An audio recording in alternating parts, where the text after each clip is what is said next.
दिवाली की पूर्व संध्या पर अयोध्या में बना विश्व रिकॉर्ड। सरयू घाट पर जलाए गए 22 लाख से ज्यादा दिए। कार्यक्रम में राज्यपाल, मुख्यमंत्री योगी सहित कई नेता और संतों से लेकर आम जनता हुई शामिल।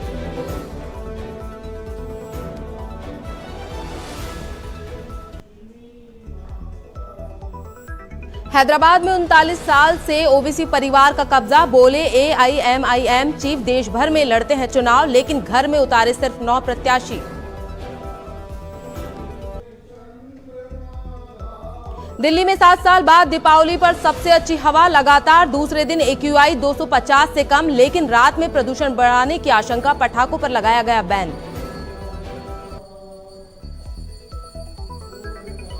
प्रधानमंत्री नरेंद्र मोदी पहुंचे हिमाचल। मोदी ने लेप्चा में सुरक्षा बलों के साथ मनाई दिवाली।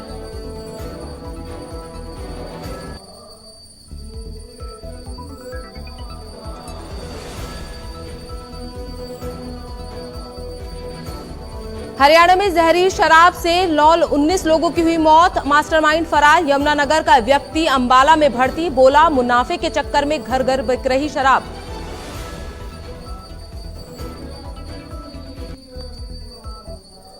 नमस्कार, स्वागत है आपका नवतेज टीवी में और मैं हूं आपके साथ प्रियंका शर्मा। बुलेटिन की शुरुआत करते हैं ताजा खबरों के साथ।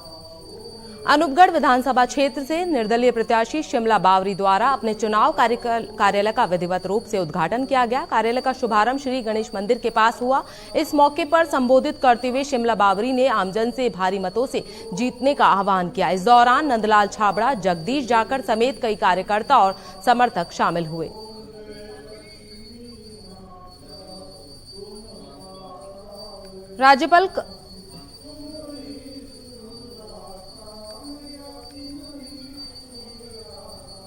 राज्यपाल कलराज मिश्र दीपावली के अवसर पर शहर में जगह जगह विशेष रोशनी देखने गए। इस दौरान राज्यपाल ने 1.5 घंटे तक बाजार में रोशनी का आनंद लिया। साथ ही उन्होंने कई स्थानों पर गाड़ी रुकवाकर घरों और व्यावसायिक संस्थानों पर की गई रोशनी का अवलोकन किया।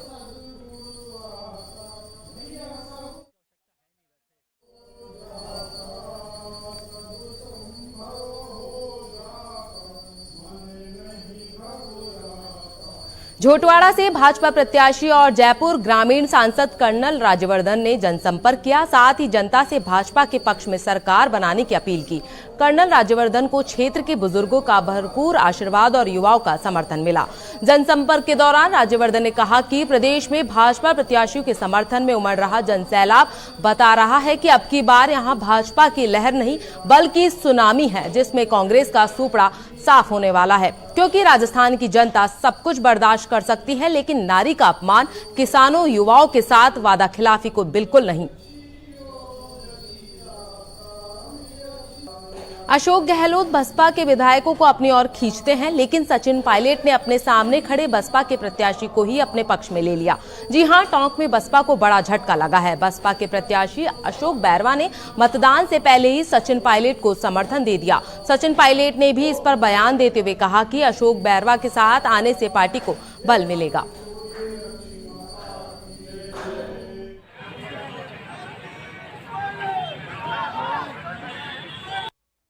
आज अशोक बैरवा साहब ने क्योंकि समय पर विड्रॉ नहीं कर पाए थे अपना नामांकन, लेकिन उनका मन क्षेत्र के साथ है, हम लोगों के साथ है, हमारे विचारधारा के साथ है। उनका सहर्ष मैं स्वागत करता हूँ।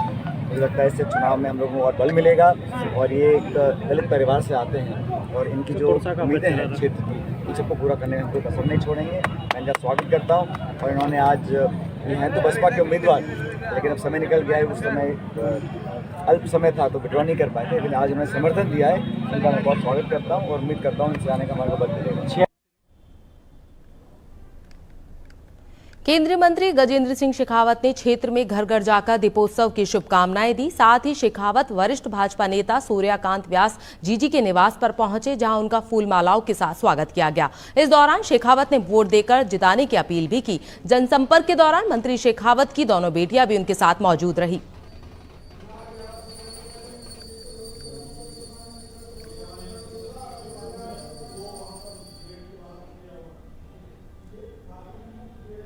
झुंझुनू जिला परिषद सीओ जवाहरलाल चौधरी चिड़ावा पहुंचे। इस दौरान उन्होंने स्वीप कार्यक्रम के तहत चिड़ावा एसडीएम ब्रजेश गुप्ता के द्वारा मतदाता जागरूकता को लेकर किए गए कार्यों की तारीफ की। साथ ही उन्होंने एसडीएम कार्यालय में अधिकारियों व कर्मचारियों की बैठक की। इस दौरान तहसीलदार कमलदीप पूनिया, नायब तहसीलदार सुरेंद्र कुमार, बीडीओ रण सिंह चौधरी समेत कई अधिकारी और कर्मचारी मौजूद रहे।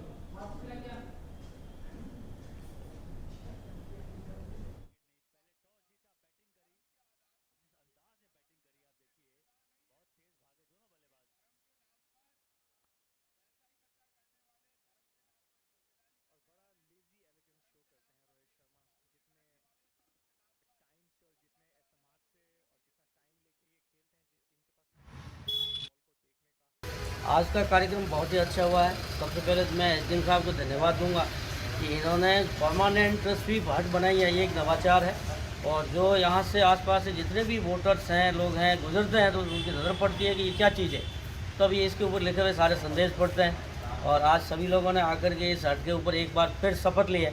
तो इस प्रकार से स्वीप के अंदर अलग अलग तरीके से नवाचार किए जा रहे हैं। आपको दिख रहा है कि हमारे पहने वो जो शर्ट है उसके ऊपर आगे और पीछे लिखा है कि झुंझुनू ने ठाना है और 100% मतदान करना है। तो ये मैसेज देता है कि भी हमारे यहाँ हर वोटर को वोट करना है। 25 तारीख को मॉर्निंग में जो टाइमिंग दिया हुआ है 7 बजे से 6 बजे तक टाइमिंग भी बढ़ाया गया इस बार, तो कोई वंचित नहीं रहे। और हम तो चाहते हैं कि झुंझुनू की जो वोटिंग है 100% रहे, लेकिन किसी भी हालत में 85-90% तक जाए तो झुंझुनू का मान और सम्मान देश और दुनिया में बढ़े। ऐसी बस्सी विधानसभा क्षेत्र से निर्दलीय प्रत्याशी जितेंद्र मीणा ने करीब 1 दर्जन से अधिक गांवों में चुनावी अभियान के तहत ग्रामीणों से जनसंपर्क किया। मीणा के स्वागत के लिए ग्रामीणों द्वारा स्वागत किया गया। उन्होंने मीणा को फूल माला पहनाकर जीत का आशीर्वाद दिया। गांव में महिलाओं ने भी मंगल गीत गाकर मीणा को अपना समर्थन दिया। इस दौरान मीणा ने युवाओं से क्षेत्र के विकास के लिए अपने पक्ष में मतदान करने की अपील की और ग्रामीणों से वादा किया कि विधायक बनने पर विकास में कोई कमी नहीं आएगी।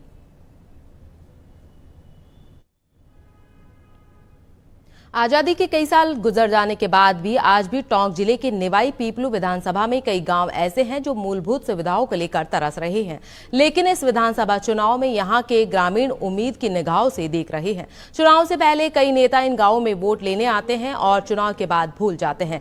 ऐसा ही गांव है दौलतपुरा। यहां की समस्याओं को लेकर ग्रामीणों ने कई बार विधायक सांसद को अवगत भी करवाया, लेकिन गाँव के लोगों को आज भी मूलभूत सुविधाओं के नाम पर केवल आश्वासन ही प्राप्त हुआ है। अब देखने वाली बात यह होगी कि इस बार जो सरकार बनेगी वो दौलतपुरा में सुविधाओं को ला पाएगी या नहीं।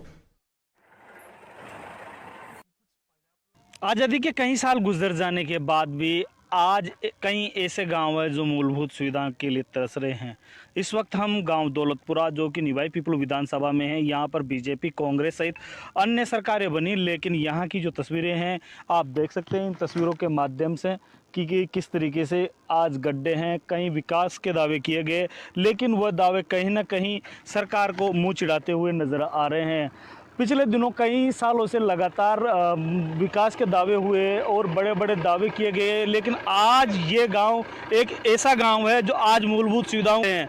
आज हमारे साथ मौजूद है, उनसे जोड़ना चाहेंगे। सर देखिए, आज़ादी के कई साल बाद भी आज ऐसा गांव है। ये गांव हमारा बहुत बड़ी परेशानी वाला गांव दौलतपुरा जो गांव जोड़ा में आता है, यहाँ पोलिंग बूथ भी नहीं है, आने जाने का रास्ता भी नहीं है। तो ये सारा अब की बार जब सरकार बनेगी तो हम इसे पूरा रोड बनाने का प्रयास करेंगे। सर देखिए, बात करें पिछले दिनों भी आपकी सरकार बनी तो आपने इस गांव उधर से जोड़ दिया, नवाडी क्लास जोड़ दिया। इस बार इससे जोड़ेंगे, इसे जोड़ा रोड से, जिससे इनकी सुविधाएं बढ़ सकें। पंचायत क्वार्टर भी है और पंचायत क्वार्टर से सुविधाओं से बहुत वंचित है गाँव। ये वास्तव में मानते हैं, लेकिन आने वाले समय में प्रयास करेंगे। बिल्कुल, ये रामनिवास जी थे कांग्रेस से, भारतीय जनता पार्टी से, माफ़ कीजिएगा, भारतीय जनता पार्टी से, जिनका कहना है कि पिछले दिनों जोड़ा गया है, लेकिन जो वर्तमान की ग्रामीणों की दशा है, किस तरीके से जब बारिश होती है तो बारिश के दिनों में यहाँ से लोगों को ले जाया जाता है। जब एम्बुलेंस, कई बार ऐसे भी मामले हुए हैं जहाँ पर एम्बुलेंस फंस गई, लोगों को आने जाने में परेशानी का सामना हुआ, लेकिन आज यहाँ से प्रचार प्रसार के लिए वाहन गुजर रहे हैं जो गांव-गांव जा रहे हैं और लोगों को जागरूक कर रहे हैं। लाला किस तरीके का जागरूक होगा, क्या विषय होगा, ये आगामी दिनों में होगा, लेकिन गांव दौलतपुरा आज भी मूलभूत सुविधाओं से लिए तरस रहा है। कजोड़ गुजर, नवतेज टीवी, निवाई टोंक। चाकसू में कांग्रेस प्रत्याशी वेद प्रकाश सोलंकी के खिलाफ विरोध की खबरें सामने आ रही है। चुनाव जनसंपर्क के दौरान लोगों ने उन्हें काले झंडे दिखाए और जमकर नारेबाजी की, जिसका वीडियो सोशल मीडिया पर जमकर वायरल हो रहा है। जिसके पलटवार में वेद प्रकाश सोलंकी ने कहा, प्रतिद्वंदी प्रत्याशी पक्ष के साथ कुछ असामाजिक तत्व के लोग हैं जो इस तरह माहौल बनाने की भरसक कोशिश कर रहे हैं। चाकसू में विकास के कामों के साथ साथ कांग्रेस सरकार की योजनाओं का आम जनता को खूब लाभ मिला। इससे भाजपा के लोग बौखला गए हैं। विरोध कोई नहीं बात नहीं है। चाकसू से कांग्रेस भारी वोट से चुनाव जीतेगी।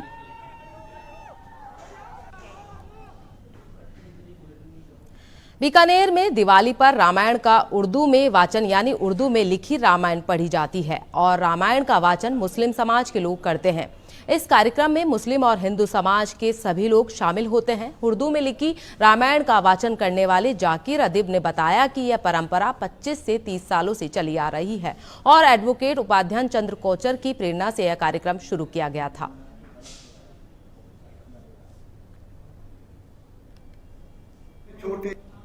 फैलाना और जो हमारी कंपोजिट कल्चर है, हमारी जो मिली जुली तहजीब है, और हम ये तहजीब आज की नहीं सैकड़ों साल की तहजीब है, जहाँ मिलजुल के रहते हैं और एक दूसरे के देवताओं की, एक दूसरे की पीरों की हम रेस्पेक्ट करते हैं, उनकी इज्जत करते हैं, उनका एहतराम करते हैं।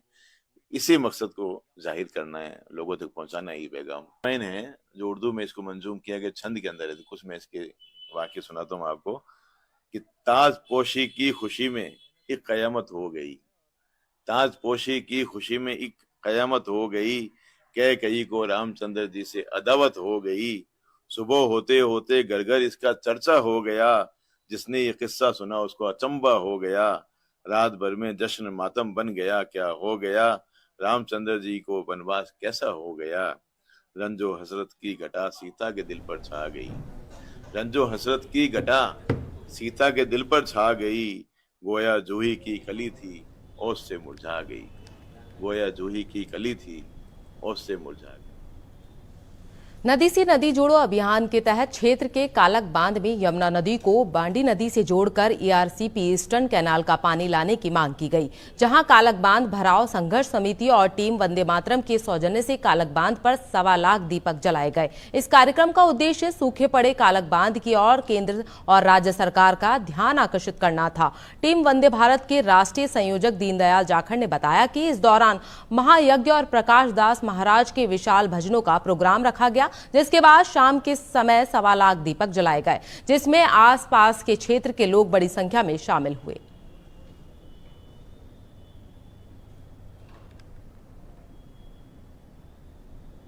टोंक जिले में लक्ष्मी पूजन के दिन सुबह गुर्जर समाज द्वारा छठ भरने का आयोजन किया गया, जिसमें पूर्व नवीन वस्त्र धारण कर निश्चित जगह पर इकट्ठा होते हैं। उसके बाद अपने पूर्वजों को तर्पण किया जाता है। छठ भरने की रस्म में बैल बनाई जाती है, जो कि आदि झाड़ू, डाब, चीला आदि के पत्तों से बनाया जाता है। इसके बाद भोग लगाकर प्रदेश में खुशहाली समृद्धि की कामना की जाती है।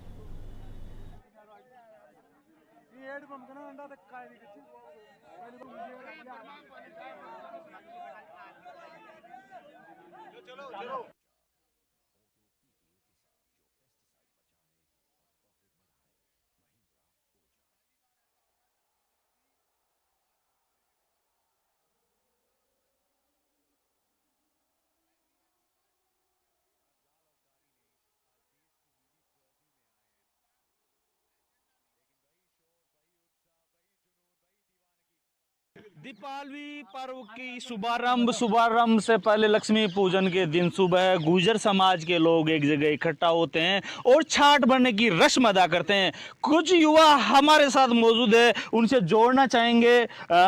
देखिए, आज छठ भरने की रस्म हुई है, किस तरीके से लोग पहुंचते हैं, क्या कहेंगे इसको लेकर? देखो, जो हिंदू संस्कृति है उसमें गुर्जर समाज ही एक ऐसा समाज है जो छठ भरता है और बाकी के जो समाज है वो सभी श्राद्ध भरते हैं। अब जो गुर्जरों का है, ये छठ भरने में ही उनका जो बड़े पूर्वज है उनके भोग लगाया जाता है, उसकी पूर्ति हो जाती है। देखिए, इससे पहले बात करें कि गुर्जर समाज यहाँ छठ भरने से पहले किस तरीके की तैयारी गुर्जर समाज की ओर से की जाती है? जोरों शोरों से तैयारी होती है। प्रत्येक इंसान अपने हिसाब से अच्छे कपड़े, साफ़ सुथरे कपड़े पहन के आते हैं और वो सुबह पहले बिना कुछ खाए पिए यहाँ आते हैं। यहाँ रस्म पूरी होने के बाद में फिर घर जाके फिर खाना खाते हैं एक दूसरे की। देखिए, बात करें आज काफ़ी युवाओं को मैं देख रहा हूँ, कहाँ से लोग आते हैं, किस तरीके से आप एक मंच होता है, क्या संदेश एक संस्कृति और समृद्धि का प्रदेश में दिया जाता है? जैसे गांव में से कोई भी मजदूरी के लिए बाहर रहता है या कोई सर्विस करता है, जयपुर रहता है, अदर जगह कहीं भी रहता है, वो इस दिन यहाँ पे आता है और ये जो छांट बढ़ने की रस्म है इसमें शामिल होता है। बिल्कुल, बाहर जगह से रहने वाले लोग इस दिन इकट्ठा होते हैं। कुछ युवा मौजूद हैं, जोड़ना चाहेंगे, क्या कहेंगे? देखो जी, ये हमारे गुर्जर समाज के अंदर ये छाट बनने का एक पारंपरिक तरीका से शुरू से चला आ रहा है। इसको हम क्या है, बेल बनाते हैं जिसमें डाब होती है और चीले के पत्ते होते हैं और आंधी जाड़े का पेड़ होता है, उसको एक मल के एक रस्सा तरीका का बनाया जाता है, एक बड़ा सारा। उसको फिर सभी भोग लगा के और आराम से जल के अंदर प्रवाहित करते हैं। ये हमारी रस्म होती है एक तरीके की। देखिए, यहाँ बात करें तो काफ़ी संख्या में बुजुर्ग थे, बच्चे भी थे, तो उन बच्चों को अगर बात करें तो किस तरीके से बच्चों का यहाँ पर किस तरीके का योगदान होता है, किस तरीके से ये प्रक्रिया पूरी प्रक्रिया चलती है? देखो जी, ये एक तरीके से रस्म है कि जो नवजात शिशु पैदा होता है ना, उसको बेल के लगाते हैं और उससे भी भोग विलास करा के उसकी लंबी उम्र की कामना करते हैं और उनके पीढ़ी दर पीढ़ी एक तरीके से पीढ़ी का राज है जो पीढ़ी दर पीढ़ी चलता रहता है। देखिए, कुछ युवा और भी है, उनसे भी जोड़ना चाहेंगे। यहाँ पहुँचते हैं तो किस तरीके से भोग की प्रक्रिया रहती है, क्या क्या भोग में लगाया जाता है? भोग में खीर, फलके और शक्कर, घी, ये भोग लगाया जाता है। देखिए, बिल्कुल जो राजस्थान संस्कृति रही है जिसमें खीर फलके हैं, इनका भोग लगाया जाता है। कुछ और भी युवा है, उनसे भी जोड़ना चाहेंगे। आप क्या काम करते थे, कहाँ रहते थे, आज एक जगह इकट्ठा हुआ, कैसा लग रहा है? दीपावली को किस तरीके से सेलिब्रेट किया? मैं गांव से दूर बात काम करता हूँ जयपुर के अंदर, और साल में 2 ही बार आता हूँ, या तो दीपावली पे या होली पे। और ऐसे मौके भी दूर से आकर के यहाँ पे सब भाइयों के साथ में रहता हूँ। बिल्कुल, ये युवा है जिनमें काफ़ी खुशी है। आज गुर्जर समाज की ओर से छाट बढ़ने की रस्म अदा की गई है जिसमें बड़ी संख्या में लोग पहुंचे हैं। हम आपको बता दें कि छाट बढ़ने की रस्म के लिए बेल बनाई जाती है, बेल बनाने के बाद जल में प्रवाहित की जाती है और अपने पूर्वजों उनको तर्पण किया जाता है। कैमरामैन राजेंद्र गुर्जर के साथ video journalist Kajod Gurjar, Navtej TV talk. Didwana में दीपावली से एक दिन पूर्व रात्रि को मांडना परंपरा निभाई जाती है। इसी कड़ी में महिलाएं और युवतियां सायंकाल में सज धज कर अपने व्यापारी प्रतिष्ठान पहुंची और आंगन में रंग बिरंगे मांडने बनाने में जुट गई। महिलाओं ने दुकानों में पीली मिट्टी, गोबर आदि से आंगन को लीपा और चुनाव गेरू से अत्यंत ही कलात्मक मांडने बनाए। इस मौके पर दुकानदारों ने भी महिलाओं और मिठाइयों को देकर उनके पुरस्कृत किया। इस मौके पर श्रेष्ठ 3 मांडनों को चुनकर पुरस्कृत करने के लिए नगर पालिका के निर्णायक दल ने शहर का भ्रमण किया और मांडनों का निरीक्षण भी किया।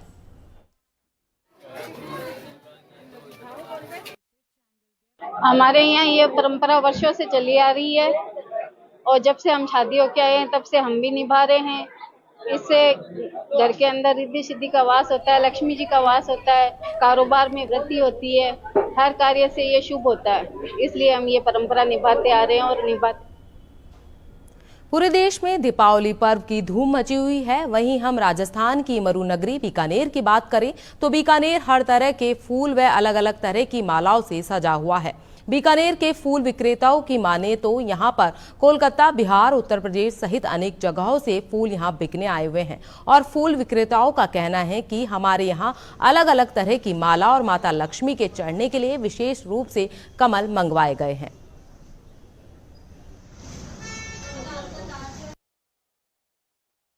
तो मैं बीकानेर की जनता को दीपावली के पर्व पर हार्दिक बधाई देता हूँ। बीकानेर में फूलों की अभी दीपावली के मौके पे काफी गिराई है।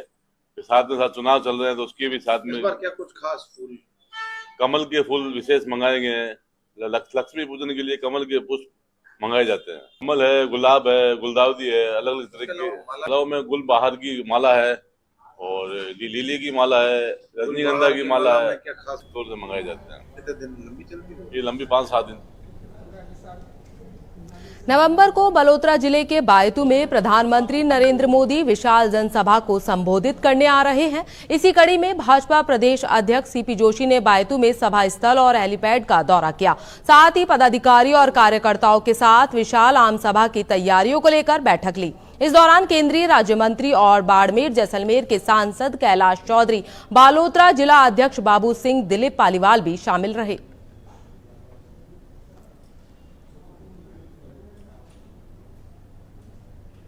भाजपा प्रदेश अध्यक्ष सीपी जोशी ने प्रदेश के सभी प्रदेशवासियों को दीपावली, गोवर्धन पूजा और भैया दूज की बधाई दी है। सीपी जोशी ने अपनी शुभकामनाओं संदेश में कहा कि यह पर्व दीपों के उजास में जीवन की उत्सव धर्मिता से जुड़ा हुआ है। उन्होंने कामना की है कि रोशनी का यह त्योहार हम सभी के जीवन में नई खुशियां लेकर आए और हमारा राष्ट्र सदा सुख, समृद्धि और सौभाग्य से अलौकित हो।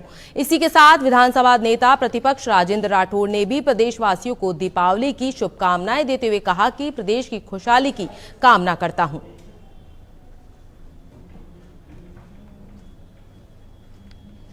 पंजाब के जिला फिरोजपुर के गांव सायदे में जमीनी विवाद और पैसों के लेन देन के चलते गोली मारकर हत्या करने का मामला सामने आया है, जिसमें मामा ने अपने ही भांजे को गोली मार दी। सूचना मिलते ही पुलिस ने मृतक की बॉडी को पोस्टमार्टम के लिए सिविल अस्पताल पहुंचाया। फिलहाल पुलिस मामले की जांच में जुट चुकी है। भाई जी दो तरह की लड़ियां लड़ाई झगड़ा होया जी, पैर वजया मुंडे जी, पैर वजया का नाम कुलवीर सिंह पुत्र है चौन सिंह वासी मोड़ के सैदे के मोड़ के।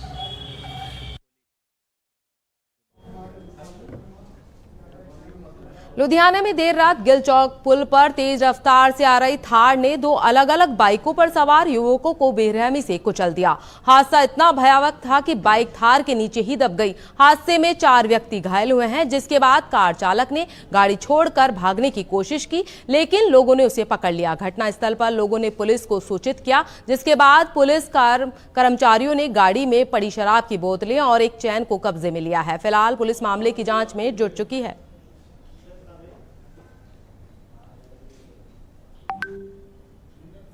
करीब 4 माह पहले दफन किए गए 1.5 वर्षीय बच्ची फलक के शव को एसडीएम सचिन यादव की मौजूदगी में पुलिस टीम ने खुदाई कर शनिवार को बाहर निकलवाया। मामले में न्यायालय के आदेश पर करीब 1 माह पहले आरोपी सूफियान गुफरान, मोमिना खातून व शिबा पर हत्या सहित अन्य धाराओं में केस दर्ज हुआ था। अब डीएम की अनुमति मिलने के बाद पुलिस टीम ने शव को कब्र से बाहर निकलवाया है और पोस्टमार्टम के लिए भेज दिया है। मामला थाना क्षेत्र अलीगंज क्षेत्र से बिहरोजपुर सुरापुर गांव का है। बीते 9 जुलाई की रात्रि में 1.5 वर्षीय फलक की संदिग्ध हालत में मौत हो गई थी।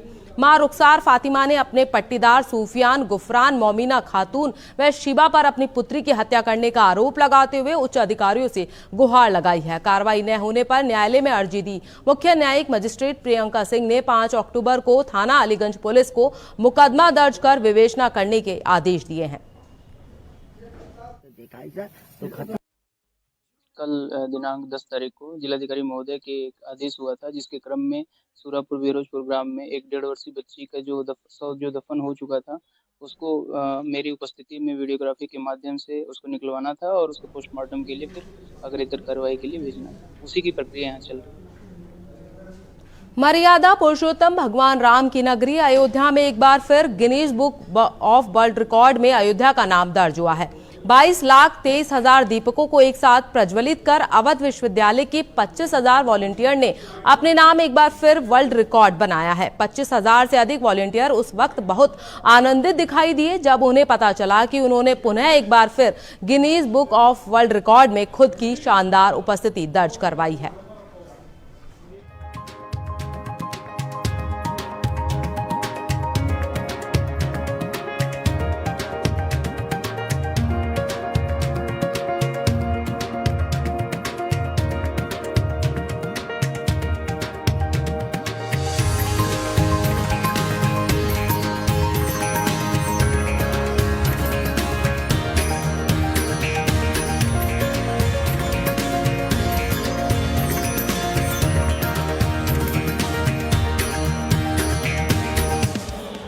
आखिरकार अयोध्या का जो दीप उत्सव था, दीप उत्सव 2023, वो संपन्न हुआ और Guinness book of world record में जो है दर्ज हो गया है 22 लाख 23,000 दीपक जले हैं। हमारे साथ अयोध्या में जो है संत महंत बातचीत करने के लिए मौजूद है।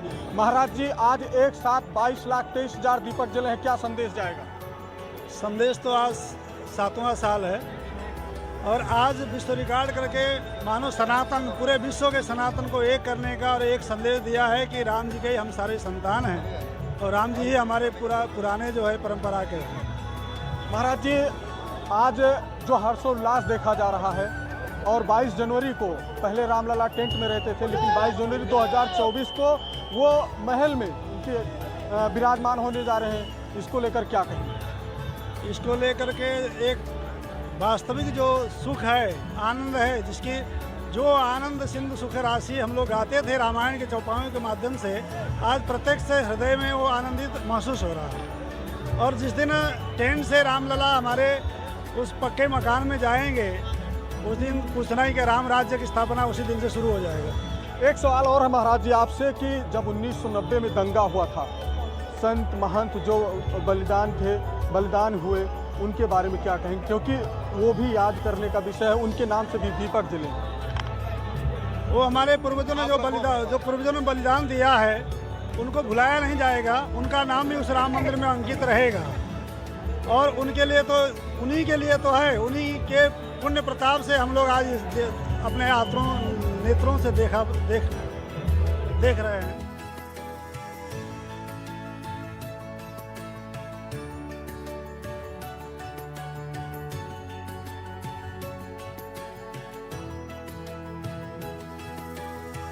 महाराज जी ने कहा है कि जो बलिदानी है उन्हीं के पुण्य प्रताप से आज जो हो रहा है, ये सनातन धर्म को बढ़ावा दिया जा रहा है। और लोगों से बात करेंगे, क्या संदेश दे रहे हैं अयोध्या से आप? अयोध्या में इस वर्ष जो दिव्य दीपोत्सव हुआ है, उससे हम पूरे विश्व में अपना एक अलग स्थान बना रहे हैं। जैसा कि सभी को पता है, 22 जनवरी को रामलला अपने महल में विराजमान होने वाले हैं। काफ़ी प्रतीक्षा की है पूरे भारत ने इस गौरवशाली समय के लिए, और हम सभी देशवासियों को, पूरे विश्व को इसी शुभ अवसर पर दीपावली की शुभकामनाओं के साथ अपनी वाणी को विराम देता हूँ। तो अयोध्या है और अयोध्या में भव्य दीप उत्सव मनाया जा रहा है, तो कहीं न कहीं दर्शकों को महंतों के द्वारा जो भजन है उसको भी सुनाने का जो है प्रयास करेंगे। महाराज जी, कुछ अयोध्या में आप मौजूद हैं, कुछ भजन सुनाइए दर्शकों को। भजन तो सुनाते ही रहेंगे। पहले आप अयोध्या के बारे में ये जानिए कि जिस अयोध्या में जीवित ग्रेनाइट पकड़े जाते थे, ग्रेनेड पकड़े जाते थे, आतंकवादी हमले होते थे, उत्तर प्रदेश के कैबिनेट का कोई एक भी मंत्री अयोध्या नहीं आता था, पूरा का पूरा सरकार का कार्यकाल बीत जाता था। उस अयोध्या में आज 50 देशों के प्रतिनिधि आए हुए हैं, मुख्यमंत्री आए हुए हैं, राज्यपाल आए हुए हैं, आने वाले समय प्रधानमंत्री आएंगे। 50 से ज़्यादा देशों के प्रतिनिधि लगातार यहाँ पर काम कर रहे हैं आकर के। इससे बड़ी बात अयोध्या की क्या हो, जो स्वयं में भजन है, ये अपने आप में आनंद का विषय है। अयोध्या में आज 23 लाख से ज़्यादा दीपक जल करके प्रज्वलित होगा और पूरे कार्यक्रम में एक कुत्ता चूं तक नहीं किया। किसी की हिम्मत है इस प्रकार का कार्यक्रम करवा देने का, साहस है किसी का, या तो राम जी में है या तो योगी जी में है। दोनों हमारे लिए बहुत प्रिय हैं। दर्शकों के लिए कुछ भजन? दर्शकों के लिए भजन यही है कि अयोध्या में आकर के आवास लें, निवास लें, कुछ दिन तक आनंद करें, वही भजन है। महाराज जी ने बताया कि जो है पहले अयोध्या आने से जो लोग डरते थे, आज उसी अयोध्या में योगी की सरकार है और उसी अयोध्या में 54 देशों के जो राजदूत हैं वो अयोध्या पहुंचे हैं और इस दीप उत्सव में शामिल हुए हैं।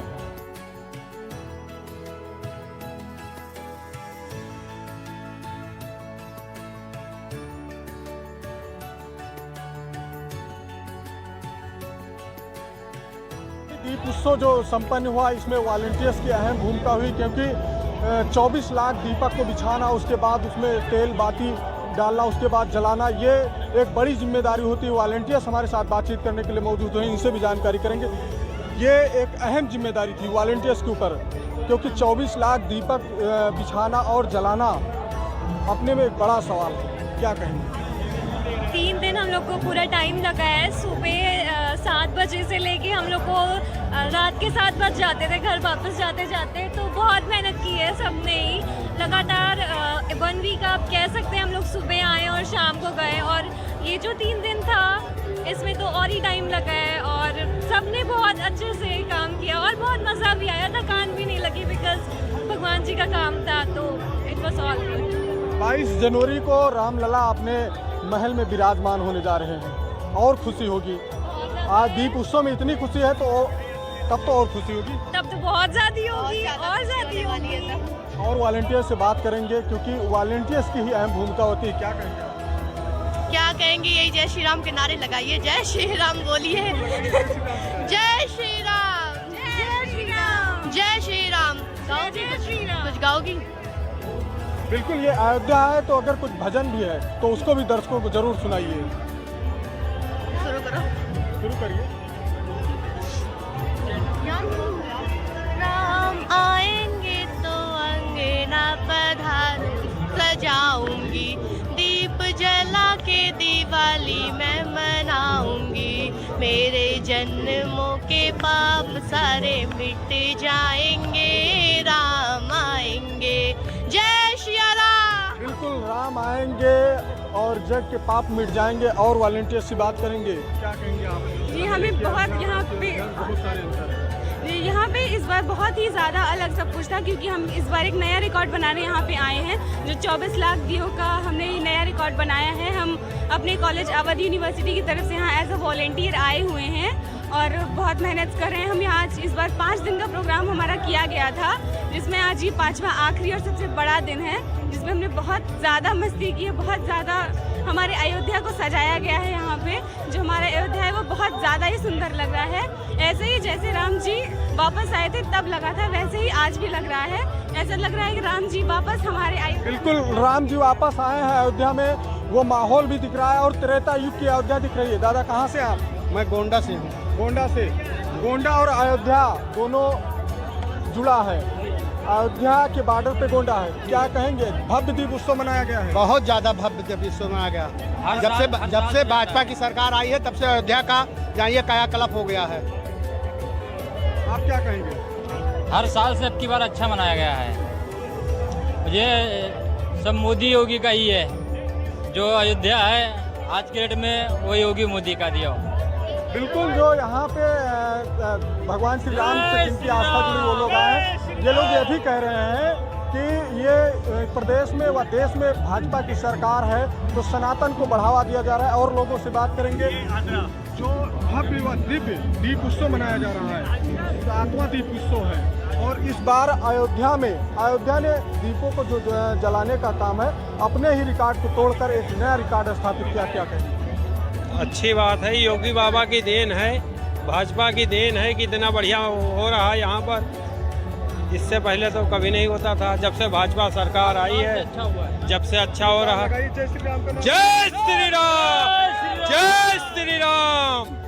तो ये जो भगवान श्री राम से जिनकी आस्था है, आप देख रहे हैं कि अयोध्या में श्री राम का जो नारा है वो गूंजायमान हो रहा है। और लोगों से बात करें, वॉलंटियर से। जी बताइए।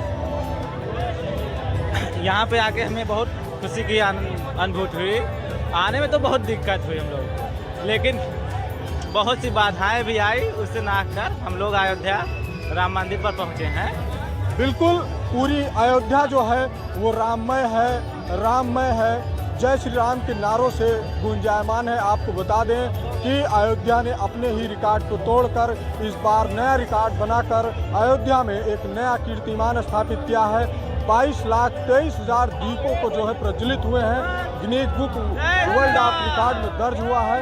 और कहीं न कहीं अयोध्या से देश व विश्व को एक बड़ा संदेश जाता है, क्योंकि 24 देशों के जो राजदूत थे वो मंच पे मौजूद थे और मुख्यमंत्री योगी आदित्यनाथ व राज्यपाल आनंदीबेन पटेल मौजूद थे। कहीं न कहीं अयोध्या को अच्छा संदेश जाता है।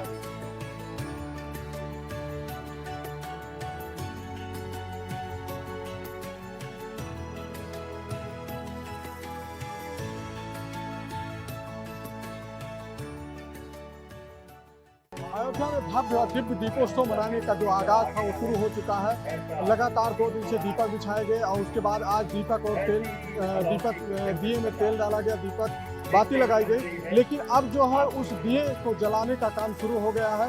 आप देख सकते हैं इन तस्वीरों में जो 24 लाख दीपक जलाए जा रहे हैं। ये अयोध्या में एक नया कीर्तिमान स्थापित हो रहा है, क्योंकि अयोध्या में सबसे ज़्यादा सर्वाधिक दीप जलाए जाने वाला जो वर्ल्ड रिकॉर्ड बना रहा है अयोध्या, अपने ही रिकॉर्ड को तोड़कर हर वर्ष एक नया रिकॉर्ड बना रहा है। हम यहाँ पे जो वॉलंटियर्स हैं उनसे भी बातचीत करने का प्रयास करेंगे। कहाँ से हैं आप? अयोध्या से ही। वॉलंटियर से? जी जी। कब से मेहनत कर रहे हैं आप? ये 3 दिन हो गए। क्या संदेश दे रहे हैं?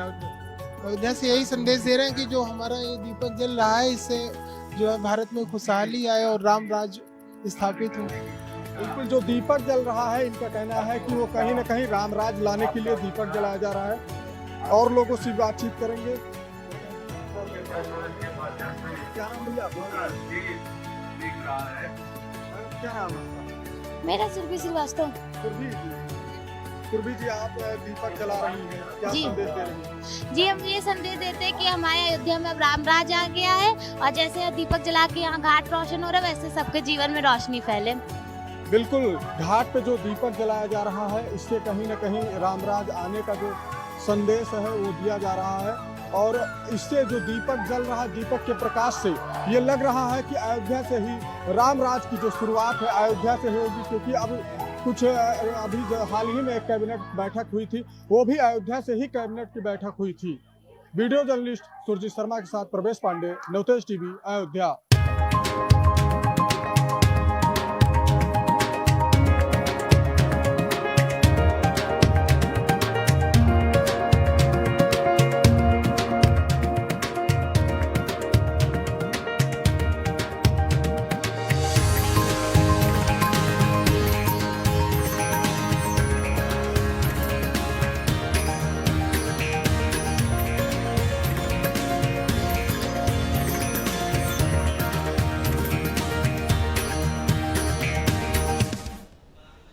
देश में लोकसभा चुनाव बेहद नजदीक हैं। ऐसे में सभी राजनीतिक दलों ने चुनाव जीतने के लिए तैयारियां जोरों शोरों से शुरू कर दी हैं।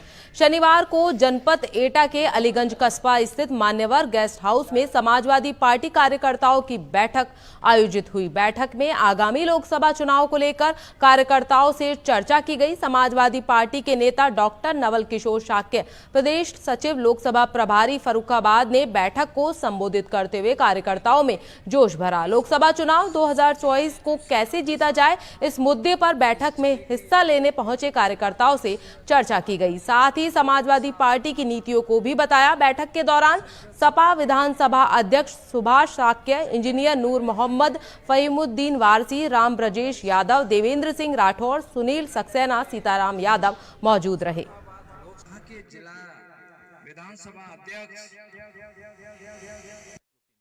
ये जीत का मसला तो बाद में है, उससे पहले जो दीपावली का पर्व है, इस दीपावली के पर्व पर जहां हम सब लोग आज एकत्रित हुए और ये हमारा समाजवादी परिवार है, इस परिवार की खुशियों में शरीक होने के लिए मैं और हमारे साथ में समाजवादी पार्टी के प्रदेश उपाध्यक्ष आदरणीय काजी साहब के साथ में समाजवादी पार्टी के बूथ प्रभारी, सेक्टर प्रभारी और जोनल प्रभारियों को जो विशेष अभियान है वोट बढ़ाने के लिए, जो चुनाव आयोग द्वारा दिशा निर्देश है, उसी के संबंधित आज हम सब लोगों ने यहाँ पर मीटिंग करके और भविष्य के लिए, लोकतंत्र की मजबूती के लिए और आदरणीय राष्ट्रीय अध्यक्ष अखिलेश यादव जी के नेतृत्व में समाजवादी पार्टी को मजबूत करने के लिए आज हम सब लोग एकत्र हुए और आप सबको दीपावली की बहुत बहुत शुभकामनाएं।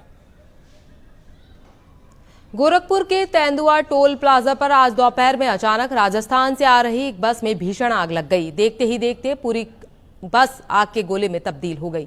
यात्रियों ने भागकर अपनी जान बचाई। मिली जानकारी के मुताबिक राजस्थान से 45 यात्रियों को लेकर गोरखपुर आ रही थी। स्थानीय लोगों की सूचना पर पहुंची पुलिस ने इसकी जानकारी तुरंत दमकल विभाग को दी। मौके पर पहुंची दमकल विभाग की 2 गाड़ियों ने घंटों मशक्कत के बाद आग पर काबू पाया। बता दें, इस अग्निकांड की घटना में किसी भी प्रकार से जानमाल को नुकसान नहीं पहुंचा है। बहरहाल आग लगने के कारणों का भी पता नहीं चल सका है। बस में मौजूद कंडक्टर और ड्राइवर ने बताया कि शायद आग शॉर्ट सर्किट की वजह से लगी है। आग लगने की वजह से बस जलकर पूरी तरह से खाक हो गई है। बस में रखा हुआ यात्रियों का सामान भी जल गया है। आग से हुए नुकसान का आकलन किया जा रहा है। ये सामान उतार रहे थे, सवारियां उतार रहे थे और अचानक से पीछे से गाड़ी में आग लग गई। हम भिवाड़ी से आए और यहाँ गोरखपुर देवरी। कुशीनगर जिले कसिया तहसील एक बार फिर जिम्मेदारों की अनदेखी के कारण बहन के लिए एक भाई तहसील में धरना दे रहा है। भारतीय जनता पार्टी से जुड़ा होने के बाद भी न तो कोई अधिकारी सुन रहा है, न ही कोई जनप्रतिनिधियों को इसके धरने पर बैठने से फर्क पड़ रहा है। आरोप है कि हल्का लेखपाल द्वारा परिवार के लोगों का जाति प्रमाण पत्र न बनाने पर तहसील के जिम्मेदारों को शिकायत की गई, जिस पर खार खाए लेखपाल उसके परिवार में जाति प्रमाण पत्र न जारी करते हुए परेशान कर रहे हैं। साथ ही लेखपाल के प्रभाव में कोई अधिकारी भी उसकी सुध नहीं ले रहा है। वहीं इन आरोपों को लेखपाल और कसिया तहसील के एसडीएम ने सिरे से खारिज कर दिया है।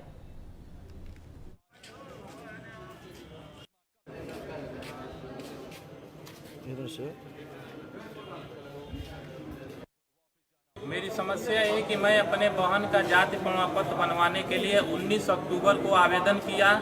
लेखपाल के पास मैं गया आवेदन पे रिपोर्ट लगाने के लिए, तो लेखपाल द्वारा यह कहा गया कि मैं जब तक हल्का में कार्यरत हूं तब तक आपके बहनों का जाति प्रमाण पत्र नहीं बनेगा। उसके बाद मैं फिर तहसीलदार साहब से मिला कि लेखपाल द्वारा यह कहा जा रहा है, तो तहसीलदार महोदय कह रहे हैं कि मैं इसमें क्या करूं, लेखपाल का काम है जाति प्रमाण पत्र बनवाना। उसके बाद 21 अक्टूबर को तहसील दिवस लगा था, संपूर्ण समाधान दिवस, एडीएम द्वारा अध्यक्षता किया गया था। मैं वहां भी प्रार्थना पत्र दिया, वहां पर भी कोई मुझे न्याय नहीं मिला। उसके बाद फिर मैं 25 अक्टूबर को एसडीएम साहब को लिख के दिया। 27 अक्टूबर को मैं डीएम साहब को लिख के दिया कि मेरा अगर काम 3 नवंबर तक नहीं होता है, मेरे हल्का के लेखपाल मेरा संवैधानिक अधिकार वंचित किए हैं, मुझे पिछले 1 वर्ष से मुझे प्रताड़ित कर रहे हैं, मुझे न्याय नहीं दे रहे हैं। 3 नवंबर तक अगर उनका हल्का चेंज नहीं होता है तो 4 नवंबर को मैं तहसील दिवस जिसमें डीएम साहब अध्यक्षता करेंगे, उस दिन से मैं धरने पे बैठूंगा उनका हल्का चेंज करवाने। फिलहाल बुलेटिन में इतना ही। देश प्रदेश की तमाम खबरों के लिए बने रहिए नवतेज टीवी के साथ। नमस्कार।